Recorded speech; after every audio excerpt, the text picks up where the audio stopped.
Hello বন্ধুরা, গরম তো পড়েই গেছে। দেখো টমেটো মাখা করছি। টমেটো, শসা, লেবু, কাঁচা লঙ্কা নিয়ে নিয়েছি। এরপরে একটুখানি নুন নিয়ে নেব, নুনটা নিয়েছি। আর একটুও নুন নেব, আর একটু নুন নিয়ে তারপরে ভালো করে এটাকে মেখে নিয়ে তারপরে আমার ছেলের বায়না হচ্ছে, এখন বাবাকে বলেছে ডাব খাবে, ডাবের জল খাবে। ওর বাবা ওই যে বাঁশ দিয়ে কোটা বেঁধে এখন ডাব পাচ্ছে ছেলের জন্য। ছেলের বায়না বায়না করছে, এখন কী করা যাবে। দুপুরবেলা কাজে থেকে এসে এখন ছেলের বায়না মেটাচ্ছে বাবাকে, যার জন্য এখন ডাব পাড়া হচ্ছে। দেখতে থাকো তোমরা ব্লগটা।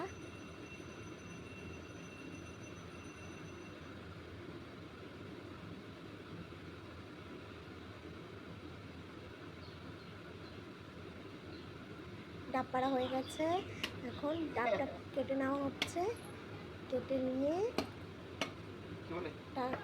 বাটির মধ্যে মুখ ছাড়িয়ে বাটির মধ্যে সেই ডাবের জলটাকে বার করে নেবে। ডাবের জলটাকে বার করে নেবে এখনই। হ্যাঁ, বার করে নিয়ে আর আমার দুষ্টু ছেলের কাজ দেখো, সঙ্গে সঙ্গে একটা পাইপ নিয়ে বাটির মধ্যে থেকেই চুমুক দিয়ে খাওয়া শুরু করে দিয়েছে। দুষ্টামি করে বকা দিচ্ছে, একদমই কথা শুনছে না। পাইপটা আবার পড়েও গেল। সঙ্গে আমিও এক গ্লাস একটু খেয়ে নিলাম। আমার ছেলের পাইপটা দিয়ে আমিও একটু খেয়ে নিলাম। খাওয়া দাওয়ার পালা এখন মোটামুটি এই পর্যন্তই। এখন ওর ওর বাবা আর ও একটু বিশ্রাম করছে, আর ছেলে আমার দুষ্টুমি শুরু করেছে। আমি একটু জল খেয়ে নিচ্ছি, ডাবের জল সাথে। আর পেয়ারা তখন টমেটো আর শসাটা ভালো করে মেখে নিলাম। ডাবটা খাওয়ার পরে মেখে নিয়ে টমেটো আর শসাটা আমি একটু খেয়ে নিলাম।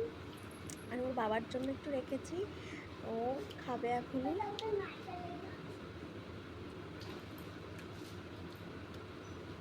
দেখতে থাকো। একটু নুন কম হয়েছে বলে আর একটু নুন দিয়ে নিলাম।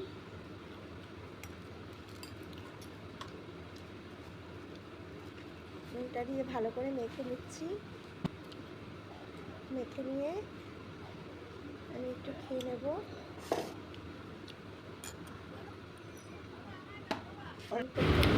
দুপুরে রান্নাটাও আমাদের হয়ে গেছে।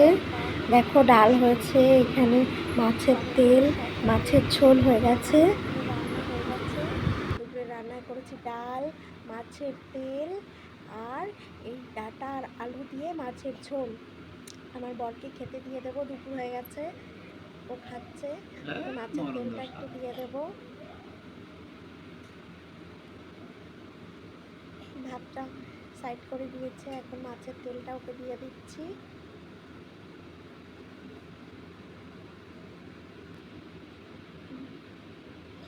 ও ভাতটা খেতে থাকুক। ভাতটা খেতে খেতে তারপরে মাছের ঝোল দিয়ে খাবে। আমিও মাছের ঝোলটা আমি দিয়ে দিলাম। খাওয়া দাওয়া করেছে, করে এখন